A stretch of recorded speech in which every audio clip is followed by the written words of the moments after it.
to this new video for my channel, The Mental Traveler. I'm Carolera, and today I'm going to be reviewing a book called 13 Years at the Russian Court, Life with the Family of Tsar Nicholas II. It was written by Pierre Gillard, who was a tutor to the Romanov children, and published in 1921. Before I begin though, let me just say that if you don't know much about the last Tsar of Russia and what happened to him and to his family, and you don't want to find out, beware watching this video.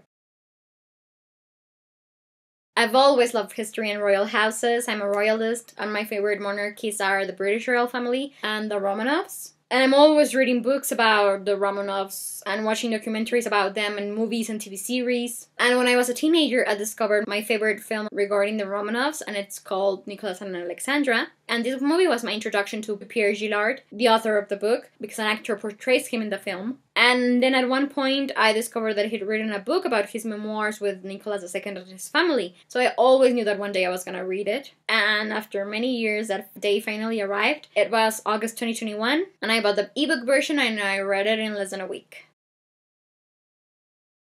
As I've said, this book was written by Pierre Gillard, who was a professor of the children of Nicholas II for years. Nicholas II was the last Tsar of Russia, and over time Pierre Gillard proved his devotion to this family by staying with them even after the Tsar abdicated and was imprisoned alongside his family. And Pierre was actually with the Romanovs until weeks before they were murdered, and I have no doubt in my mind that he would have stayed with them to the end if he'd been allowed to. And so this book is his attempt to prove to the world that the Tsar was not a fiend, and that his family were actually nice persons, although yes, of course, as all human beings, flawed.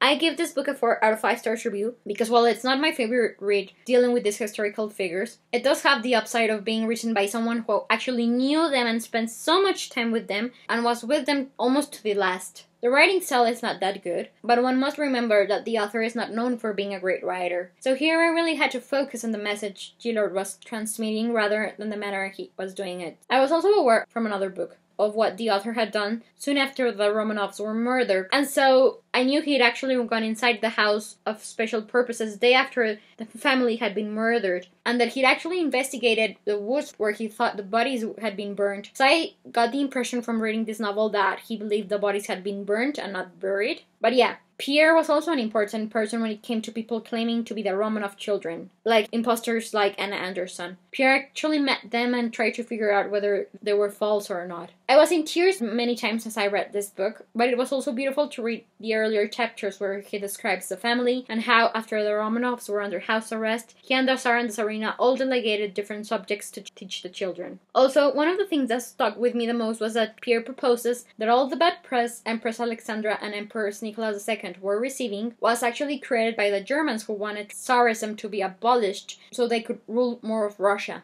They knew that Tsar was in a way the figure that held everything together, and so they not only aided communists and Bolsheviks in different ways, but they tried to defame Nicholas and Alexandra and in a way eliminate Russia as their enemy during World War I, something they sadly achieved. I had never actually thought of the part Germany had in this, but in a way it makes perfect sense, because while a part of me would love to blame the horrors that Romanovs endured on the heads of Lenin, Trotsky, Stalin and their followers, maybe they didn't have the resources to achieve their goal on their own and had German help. Either way, my undying devotion is to the Romanovs, and I really want to curse everyone who was responsible for all the pain they suffered. Finally, I'd like to mention that one of the reasons why we currently have so many pictures of the Romanovs is because Pierre Gillard took them himself, so he not only honored their memories through this book, but also by giving us glimpses into their life immortalized in photographs. So yeah, for the moment I believe that this is all I have to say about this book. Thank you so much for watching my review of it. I'm keeping my fingers crossed that you enjoy it. Please let me know if you did or if you didn't, as well as what are your own thoughts regarding the book, the Romanovs, the Russian Revolution, World War I, anything that's relevant, because I would really love to talk about it all with you. And in the description box below you can find a link to the book's Goodreads page. And well, I'm Carolera, the Mental Traveler, and I hope you have a wonderful day wherever you are in the world. I'll be seeing you soon, take care, and goodbye!